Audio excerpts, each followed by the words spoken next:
আমার পক্ষে পসিবলই হচ্ছে না উঠে একটা ব্লগ বানাই। তুমি কোয়ার্টার থেকে গেলে আমাকে মুড়ি খাওয়াবে বলে? কেনটা একবার বলো, কেনটা?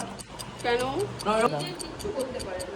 তুমি কি করতে পারি যদি বিশ্বাস না করে? আমার নাম Srijita. Hello guys, good morning. সকালবেলা এখন বাজে 10:30। আমি উঠেছি একটু আগে, অফিস নিয়ে বসে পড়েছি, সাথে সাথে ব্রেকফাস্ট ডান।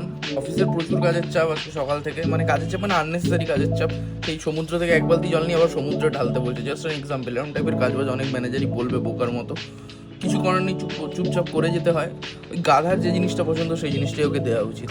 চলো অফিসের কাজটা করি, ভিডিও এডিট করবো অ্যান্ড মাঝে মাঝে কানেক্ট করছি। এখন দুপুর 3টে বাজে, না স্নান করতে পেরেছি না খেতে পেরেছি, এতটাই কাজের চাপ। দেখে মনে হয় যে ওয়ার্ক ফ্রম হোম করছে, খুব মজাতে আছে, but it's not that easy. Anyway, it's part of the journey. কোনো দিন কাজ বেশি থাকে, কোনো দিন কাজ কম থাকে, বাট বাইরেটা হেভি ওয়েদার। কাল বৈশাখী না সকাল বৈশাখী বলবো এটাকে জানি না, বৈশাখ মাসের প্রথম ডেতেই পুরো মেঘে ভরা। অ্যান্ড তাড়াতাড়ি কাজ শেষ করে চেষ্টা করবো বিকেলবেলা কোথাও যাওয়ার, যদি বৃষ্টি হয়। ভাই, creating vlog is getting tough day by day. মানে আমি এতক্ষণ ধরে অফিস করে যে পরিমাণ মেন্টাল এক্সস্ট হয়েছি, আমার পক্ষে পসিবলই হচ্ছে না উঠে একটা ব্লগ বানাই। হ্যাঁ, শর্ট ফরম্যাটে ভিডিও রিলসের জন্য যেটা বানাই দ্যাটস ফাইন, কারণ ওটার জন্য আমরা ট্রেন্ড হয়ে গেছি। বাট ইনিশিয়াল ডেজে কোনো জিনিসকে নতুন হ্যাবিট করা যে কী টাফ, সেটা বোধহয় যে না করে সে জানে না। ইভেন আমি কালকের ব্লগটা এত হ্যাপেনিং হলো, আমি এখনো পর্যন্ত ওটা এডিটে টাচও করতে পারিনি। এখন কল চলছে, ভিডিও কল অন করে কল করাটা সব থেকে বিরক্তিকর part of this IT company. Just hate it. Office complete করে মাকে আনতে এসেছি কোয়ার্টারে। মা নিচে নামবে, নিয়ে যাব, দেন ওখানে গিয়ে মায়ের সাথে কিছু গল্প করবো। কতক্ষণ ধরে আসতে লাগে তোমার? কিছু খাবি না? যা খাওয়াবে তাই খাবো। চল দোকানে কিছু খাবি। কি খাবে বলো? মাসিমণি চা করবে বললো। আমি দুটো ইচ্ছে চল। দু ব্যাগ ভর্তি খাবার এনেছে, এখন খেতে খেতেই আমি মোটা হয়ে যাবো। এখানে এসে বসো, একটু বসো না, তোমার একটা ইন্টারভিউ আছে, বসো। তুমি সবসময় সেজে গুজে থাকবে, কারণ এখন ভিডিও হচ্ছে তো, কখন তোমার কি রূপ বেরিয়ে যাবে। মাসিমণিকেও বলি একটু ভালো নাইটি পরে থাকবে, বুঝলে? কি হলো, তুমি কোয়ার্টার থেকে গেলে আমাকে মুড়ি খাওয়াবে বলে? আর না, এই যে এগুলো কিনে নিয়ে এলাম, যে এত সব নিমকি, তারপরে ওই যে বিরিয়ানি কি এনেছো? বিরিয়ানি, সবসময় বিরিয়ানি। কেনটা একবার বলো, কেনটা? কেন না এরকম না, যেরকম বলো তুমি। এই তো নেই কেন বলো এবার। জল খা, জল খা, জল খা। ভাই, এখানে বসে আমি কষিয়ে কষিয়ে মুড়ি খাচ্ছি, চা খাচ্ছি, ওপরে এডিট করা এখনো বাকি আছে। এখনো রিলটা মানে ব্লগটা কখন যাবে আমি জানি না। আমি তোমাকে আনলাম, ভাবলাম তুমি একটু ভালো কিছু খাওয়াবে। এই পাঁপড়ি কিনে এনেছে। আপনি নিমকি, নিমকি আরো তো কি সব খাবি বল? হ্যাঁ, আরো দিয়ে দাও, সব দিয়ে দাও। রাতের খাবার বানাতে লেগে পড়ো, লেগে পড়ো। বসে আছো কেন মাসিমণি, বসে আছো কেন? লেগে পড়ো। কি তরকারি? আমি খাবো না, মাটন। মটন? হ্যাঁ, ঘুরে গেলে কেন? এই গলাগুলো খেতে হেভি লাগে, দেখি একটা দাও, একটা দাও, একটা দাও না, আমাকে কেটে দাও না। দাও মা, দাও, কেটে দাও। কিচ্ছু করতে পারে না।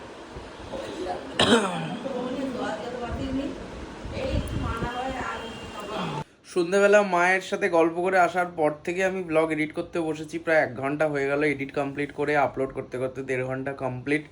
একটা ব্লগ দেখতে হয়তো 5-10 মিনিট লাগে, কিন্তু সেটাকে সাজানো, back story is very very tough. বিশেষ করে এত কিছু শিডিউল মেনটেন করে সেটাকে টাইমলি আপলোড করা ইজ আ টাস্ক। অ্যান্ড আমার মা কিছু বলতে চাইছে। কিছু না, রান্না হয়ে গেলে খেতে আসবে, তারপর যখন খেতে হবে। এরকম আমি ট্রিটমেন্ট পাই বাড়িতে। ভাই, ধ্রুব কি ছ্যাঁচড়া মোটা করছে দেখো।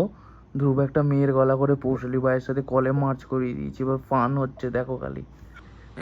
এই কোথায় গেল? হ্যালো, হ্যাঁ, হ্যালো, বলো। এই তোর বিশ্বাস করছে না নাকি তোর গলাটা? আমি আমি কি করতে পারি যদি বিশ্বাস না করে? তুমি রক্ত দিয়ে প্রমাণ করো ওকে, রক্ত দিয়ে প্রমাণ।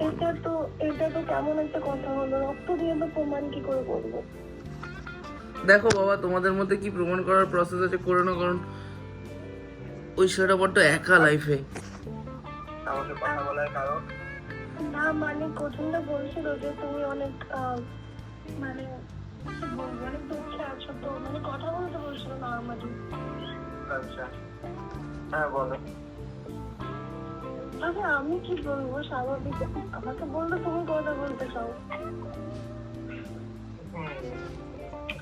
কি কথা বলা যেতে পারে, তুমি কোন ইয়ার?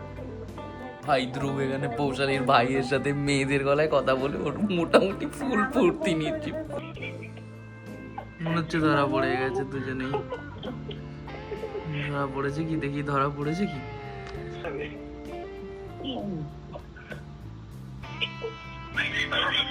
এ তোরা নাম্বার নিয়ে নে ভাই, এত প্রেম প্রীতি জমে গেলে নাম্বার নিয়ে নে সব কলের মধ্যে। হ্যাঁ, আমার নাম্বারটা তুমি পাঠিয়ে দিও, আমি কথা বলে নেবো।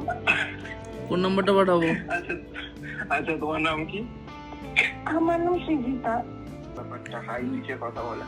তোমার গলার ভয়েসটা ওর ভালো লেগেছে। এটা কোনো মানে হয় না, বলছে করা নকল করা না কি সব বলছে কঠিন দাও। আরে ও আসলে একটা রিসেন্ট দুঃখ পাওয়ার পর, রিসেন্ট একটা ঘটনা ঘটে ওর লাইফে, তারপর থেকে মেয়েদের বিশ্বাস করতে পারছে না। ভাই এখন বাজে রাত্রি 11:57। আমি এখন একটু অফিসের কাজ একটুখানি এগিয়ে রাখছি, আর এবার আমার কিছু ফাইল কালেক্ট করা চলছে। So so this is how corporate life functions. আমাকে দুটো কাজ ব্যালেন্স করতেই হয় সবসময়, কারণ আমি এই কাজটা, এই অফিসের কাজটা এখন করে রাখছি কারণ কালকে শুক্রবার, আর কালকে যদি মেঘলা পরিবেশ থাকে তাহলে একটু বাইরে বেরিয়ে শ্যুট করতে পারবো ওই টাইম। তো this is how I manage, I create the buffer for my content creations.